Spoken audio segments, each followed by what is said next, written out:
ইন্ডি জোটের পিন্ডি চটকে গেছে, কটাক্ষ অর্জুন সিংয়ের। ইন্ডি জোটের পিন্ডি চটকে গেছে। বুধবার এভাবেই মমতা ব্যানার্জির নেতৃত্বাধীন জোটকে কটাক্ষ করলেন ব্যারাকপুর কেন্দ্রের বিজেপি প্রার্থী অর্জুন সিং। তার কথায়, ইশতেহারে মানুষকে ভাওতা দিয়ে ভোট পেতে চাইছে ইন্ডি জোটের শরিক দলগুলো। ইন্ডি জোট এখনই পিন্ডি চটকে গেছে। ইন্ডি জোট আছেটাকে, কিন্তু ওই মানুষকে ভাওতা দেওয়ার জন্য কিছু কিছু কাজ করছে। এই ম্যানিফেস্টোতে দিয়ে কিছু ভাওতা দেওয়ার চেষ্টা করছে। তবে এদিন নৈহাটির দলীয় কার্যালয়ে সিং ভবনে সাংবাদিক বৈঠক ডেকে ইন্ডি জোটের নির্বাচনী ইশতেহার নিয়ে সরব হলেন বিজেপি প্রার্থী অর্জুন সিং। সাংবাদিক বৈঠকে ইন্ডি জোটকে নিশানা করে অর্জুন সিং বলেন, দেশের অতীত ও বর্তমান ইতিহাস বদলে দিতে চাইছে ইন্ডি জোট। নির্বাচনী ইশতেহারে মা বোনদের সঞ্চয় ও সম্পত্তির ওপর নজর দেওয়া হয়েছে, অথচ অসাধু ব্যবসায়ী যারা আয়কর ফাঁকি দিয়ে রোজগার করছে তাদের বিষয়ে ইশতেহারে কিছুই উল্লেখ নেই। ভাষায় যেটা বলা হয়েছে, যেটা আজকে দীর্ঘ 50 বছর ছিল, তারা ভারতবর্ষের মানুষের মধ্যে, মানুষের জীবনের মধ্যে বিষাক্ত পদার্থগুলোকে ঢুকিয়ে দিয়েছে। বিষাক্ত পদার্থ মানে হলো যে আমাদের ইতিহাসটাকে চেঞ্জ করে দিয়েছে, আমাদের বর্তমানটাকে চেঞ্জ করে দিয়েছে। ভারতবর্ষ কী আছে সেইটা নিয়ে বিরূপ যে পিকচার, সেটা সামনে নিয়ে এসেছে। 50 বছর ক্ষমতায় ছিল তারা। আজকেও যেটা তারা যে চিন্তা ভাবনা ছিল সেটা সামনে এসেছে। ওরা এখন প্রত্যেকটা মানুষের, মায়েদের, বোনের যারা নিজে সঞ্চয় করে, যাদের বিয়েতে সোনা দানা আছে, কত সম্পত্তি আছে, এইটা নিয়ে ওরা বেশি সরব হয়েছে।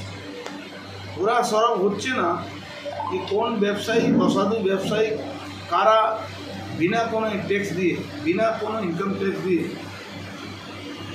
যারা পয়সা রোজগার করছে, বিনা কোনো আইন মেনে, তাদের কোনো ফাইল নেই, তারা সব ক্যাশে বিজনেস করছে, তারা ইললিগাল কাজ করছে, তাদের ব্যাপারে কোনো ওদের ম্যানিফেস্টো দেখা যাচ্ছে। ইন্ডি জোটের অন্যতম শরিক তৃণমূল কংগ্রেসকে আক্রমণ করে তিনি বলেন, তৃণমূল একটা আঞ্চলিক দল, কিন্তু ইলেকট্রাল বন্ড থেকে প্রাপ্ত অর্থের ভিত্তিতে দেশে 2 নম্বরে ওই আঞ্চলিক দল। জোটের নির্বাচনী ইশতেহারে এই বিষয়েও কিছু উল্লেখ নেই। পশ্চিমবাংলায় তৃণমূল যে সরকার আছে, তৃণমূলের দল যেটা আছে, তার ইলেকট্রাল বন্ড 1000 কোটি টাকার উপরে কেনা হচ্ছে একটা রিজনাল পার্টি, কিন্তু তার ব্যাপারে কিছু বলছে, তার ব্যাপারে কোনো ওদের যে ইনলিগালভাবে যে টাকার। তার কটাক্ষ, ইন্ডি জোটের প্রধান শরিক তৃণমূল রাজ্যে 42টি আসনে লড়ছেন।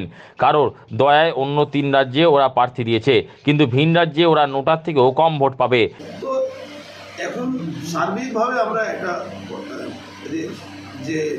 যেভাবে ওরা ভারতবর্ষের মানুষকে একটা ভুল তথ্য দিয়ে এগোতে চাইছে, ভোট চাইছে, সেই তথ্য জন্যে আমরা ভারতবর্ষের মানুষকে, বিশেষ করে আমাদের লোকসভা এলাকার মানুষকে আমরা এটা বোঝাতে চাইছি কি ইন্ডি জোট আর তার সঙ্গে আজকে মমতা ব্যানার্জি বলছেন তো ইন্ডি জোটকে মালিক উনি হয়ে গেছে।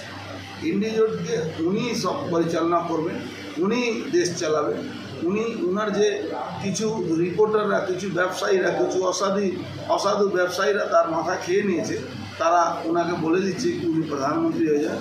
42টা সিটে ইলেকশন লড়ছেন আর উনি ভারতবর্ষের প্রধানমন্ত্রী হওয়ার স্বপ্ন দেখছেন। আজকে পার্টিটাই রিজনাল পার্টি হয়ে গেছে।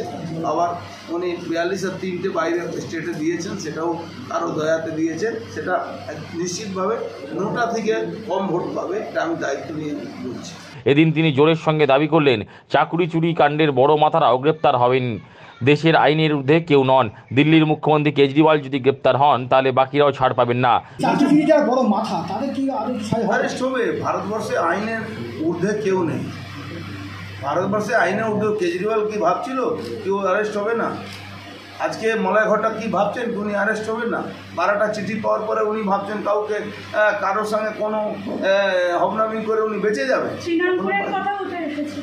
শ্রীরামপুর ব্যাপারে তো ডিভিশন বেঞ্চ খারিজ করে দিল ওয়েস্ট বেঙ্গল গভর্নমেন্টের যে আপিলটা, ওর নামে তো এফআইআর যে কোনো মুহূর্তে সিবিআইকে করা উচিত আমার মনে হয়। বিজেপি প্রার্থীর দাবি, নির্বাচন কমিশনের ভূমিকা সন্তোষজনক নয়। ভাটপাড়ার 32 নম্বর ওয়ার্ডের বিপুল সংখ্যক বোমা মজুতের বিষয়টি তিনি নির্বাচন কমিশনে জানিয়েছিলেন, কিন্তু নির্বাচন কমিশনের তরফে কোনো পদক্ষেপ নেওয়া হয়নি। ছবিসহ টুইট করার পর প্রশাসন নড়ে চড়ে বসে।